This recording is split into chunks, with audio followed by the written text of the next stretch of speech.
Malam itu udara lembab dan angin bergerak pelan di sekitar rumah kecil yang saya tinggali bersama adik saya, Maya. Rumah itu tidak besar, tapi ada satu bagian yang membuat suasana tinggal di sana selalu terasa berat. Di sisi kiri rumah ada lorong sempit yang gelap, lebarnya hanya cukup untuk satu orang berjalan miring. Ujung lorong itu buntu dan tidak ada cahaya apapun di sana kecuali sinar tipis dari lampu dapur. Ketika pintunya terbuka, saya selalu merasa seperti ada yang memperhatikan dari lorong itu, tapi saya tidak pernah punya alasan untuk memeriksanya. Suaranya kadang terdengar seperti langkah kaki kecil yang menyusuri tembok, kadang seperti seseorang menggesek semen dengan kuku. Suatu malam, ketika listrik tiba-tiba padam, Maya memanggil saya dari ruang tamu. Suaranya pelan, tetapi terdengar jelas karena suasana sedang hening. "Mbak, aku dengar sesuatu dari lorong itu." Saya menghampiri dan berdiri di sampingnya. Saya bisa merasakan ketegangan dari cara dia memegang lengan saya. "Kamu dengar suara apa?" tanya saya. "Kayak langkah kaki, kayak kaki anak kecil," jawab Maya dengan suara hampir berbisik. Saya ingin menenangkan dia, tapi sebelum sempat bicara, terdengar suara lirih seperti bisikan tipis dari arah lorong. Suaranya seperti perempuan kecil yang memanggil seseorang. "Sari." Saya spontan mundur selangkah. Maya langsung memeluk saya erat.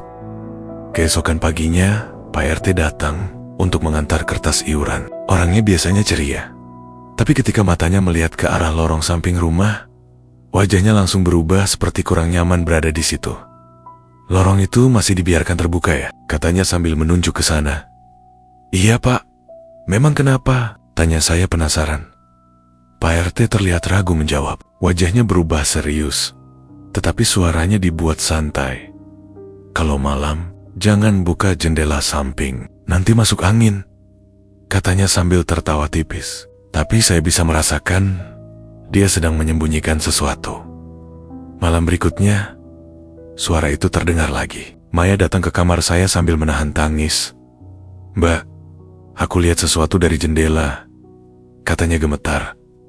"Apa yang kamu lihat?" Seperti seseorang duduk di ujung lorong. Rambutnya panjang, menutupi wajah. Dia cuma duduk, nunduk. Saya langsung menghampiri jendela, tapi saya tidak berani membuka tirai seluruhnya. Dari celah kecil saya melihat bayangan gelap bergerak sangat pelan. Lalu terdengar suara gesekan, seperti kuku panjang menggaruk tembok. Suaranya merambat sampai membuat bulu kuduk saya berdiri.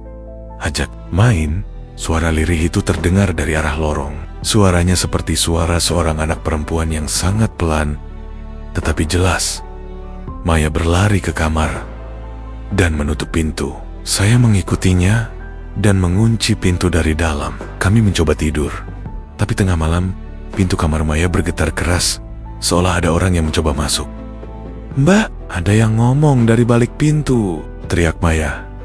Saya mendekat. Dari bawah pintu, terlihat bayangan kaki kecil berdiri lama tanpa bergerak. Suara napas pendek terdengar dari bawah celah pintu.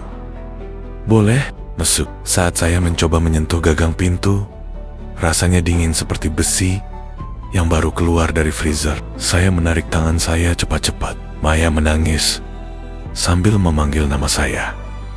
Saya membuka jendela belakang dan mengajak Maya keluar lewat situ. Kami tidur di rumah Bu Ratna malam itu. Keesokan harinya, saya bertanya pada Bu Ratna tentang lorong itu. Wajahnya langsung pucat ketika mendengar pertanyaan tersebut. "Dulu ada anak perempuan yang hilang di tanah itu. Sebelum Rama-Rama dibangun, katanya pelan, orang bilang dia masuk ke lorong kecil dekat sawah dan tidak pernah ditemukan." Saya menatap lorong samping rumah saya dari kejauhan. Tiba-tiba semuanya terasa masuk akal. Suara langkah kecil, suara gesekan, bayangan yang duduk di ujung lorong. Kami mencari bantuan dari seorang dukun tua bernama Mbah Naryo. Ketika mendengar cerita kami, beliau langsung mengangguk pelan.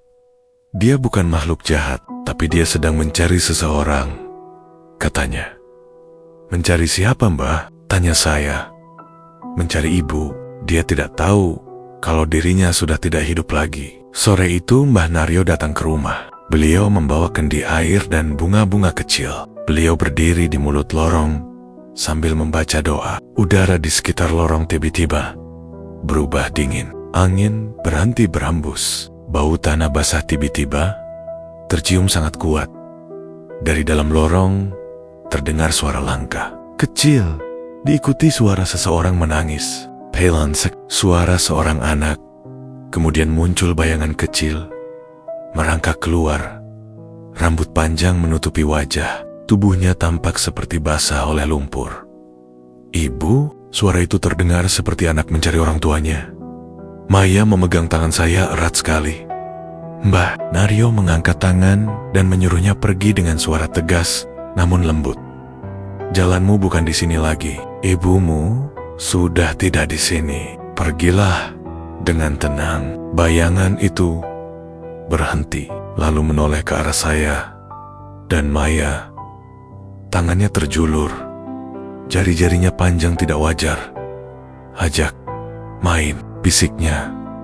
Tiba-tiba angin bertiup kencang, dan lorong itu menjadi gelap seperti ditelan kabut. Aroma bunga dan tanah menyatu dalam satu hembusan. Suara jeritan kecil terdengar dari dalam lorong. Bukan seperti jeritan ketakutan, tapi seperti seseorang yang akhirnya melepaskan beban. Setelah itu, lorong menjadi hening. Suara langkah tidak terdengar lagi. Sejak malam itu, rumah kami kembali tenang. Tidak ada lagi ketukan kecil di jendela. Tidak ada lagi suara gesekan kuku. Dan tidak ada lagi suara yang memanggil nama saya dari kegelapan. Namun kadang, ketika malam sedang sunyi dan saya sedang sendiri di ruang tamu, saya masih bisa mendengar suara lirih dari arah lorong. Suara lembut seperti anak kecil. Mbak Sari, seolah dia masih menunggu seseorang yang mau menemaninya bermain.